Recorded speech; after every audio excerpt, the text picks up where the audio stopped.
anything at all about Edward Olivares, the outfielder who was just acquired from the Royals for a minor leaguer, stand in line and stand in a very, very long line.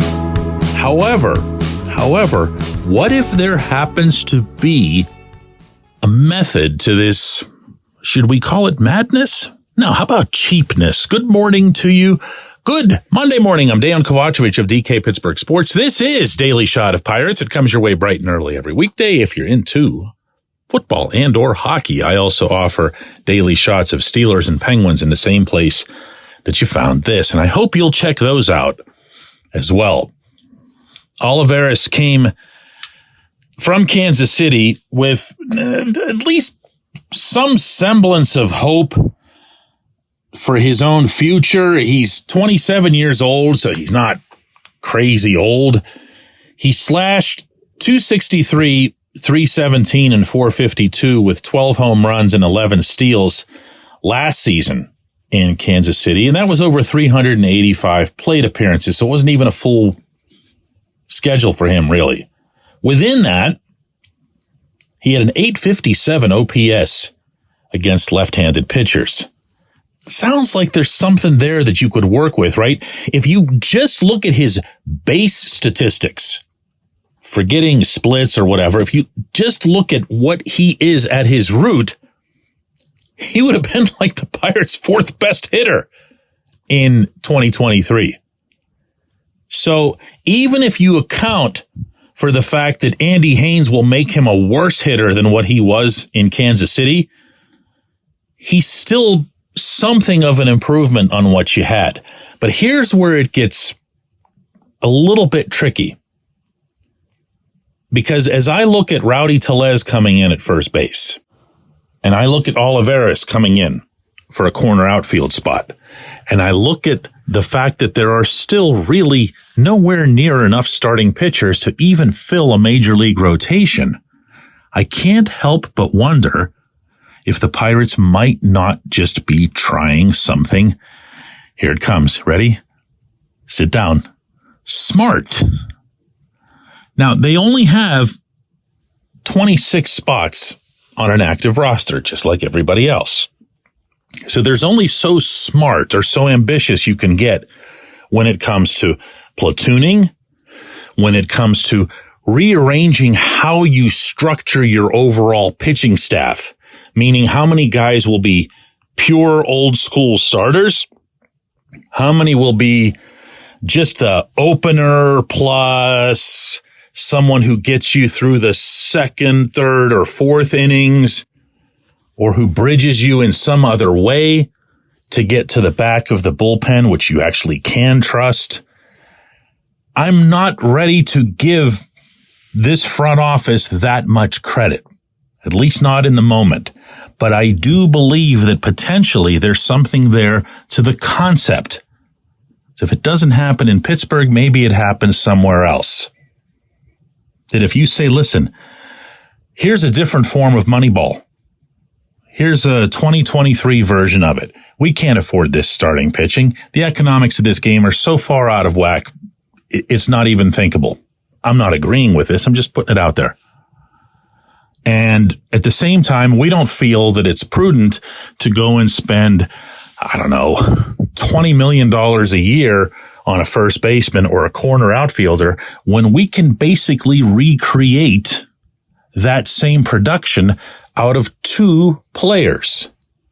So let's say you think that Olivares is legit and his really healthy OPS against left-handed pitchers. And let's say in addition to that you think there's something more there from Josh Palacios.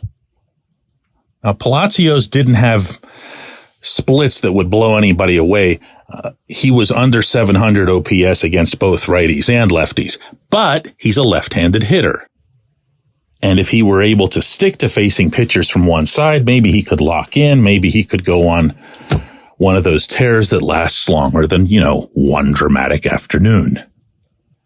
In which case, you would have yourself two players at baseball's minimum wage, splitting time in right field coming up with the same kind of production that you would get from some, I don't know, $10 or $15 million guy.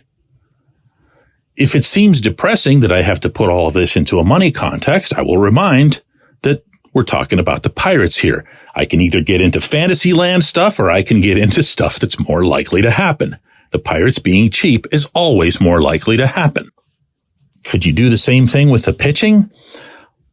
I'll point out here that at the winter meetings in Nashville, Derek Shelton blurted out the term opener more than once. Now, he didn't commit to it. He didn't say we're only going to go with 3 conventional starters and then a whole bunch of bullpen games, but they are not adverse to doing that.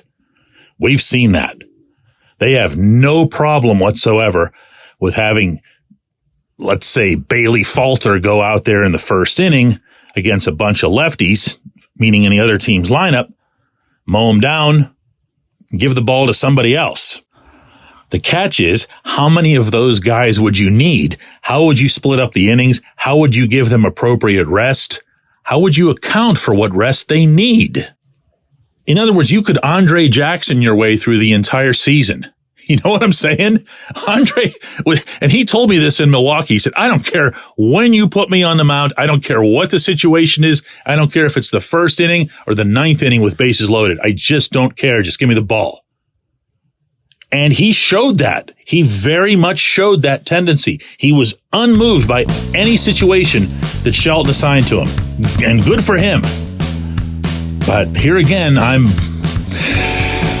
operating on the premise that the Pirates would do something that would be innovative and intelligent and stuff like that. When we come back, J1Q. This portion of Daily Shot of Pirates is brought to you by our friends at North Shore Tavern. That's directly across Federal Street from PNC Park. It's home of Steak on a Stone, an eating experience, underscoring the word experience. The steak is brought to you partially cooked on an 800-degree stone, and you do the rest. It's a ton of fun, it's a great meal, and it's a baseball atmosphere like no other in Pittsburgh. North Shore Tavern, right across Federal Street from PNC Park.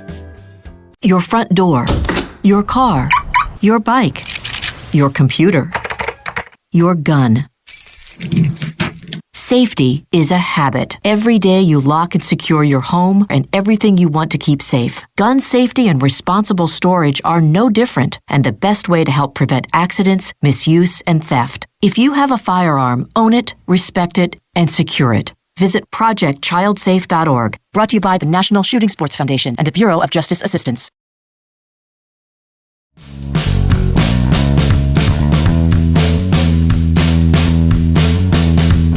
Today's J1Q comes from Grady, who says, DK, when the Pirates were losing 100 games a year, didn't they say they were saving the money for when they would be competitive? And isn't Ben Cherington saying that they'll be competitive in 2024? So where's the money?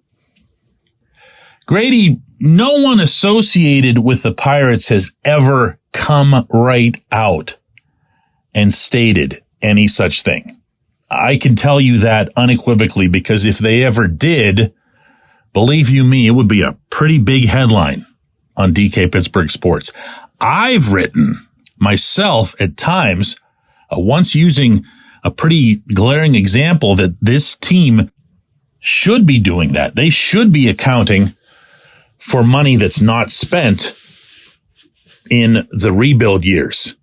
And the example that I used was just having one mega-sized pig out by the Roberto Clemente statue that was impenetrable, couldn't be robbed, couldn't be whatever, that would just be filled with all this money so that the fans could see it and the fans could get excited about what might be coming in 2024, 2025. Huh? You like that? The pig? Look, this is the franchise we're dealing with here. I don't believe for a second that the Pirates struggled to pay the bills in the first part of this decade, even allowing for all the very real damage that COVID did to all professional sports franchises. And I do believe that they've profited above a reasonable level in that same period. So to hear Cherington say, as he did, at the winter meetings that payroll's going to go up, as in higher than last year, doesn't mean anything.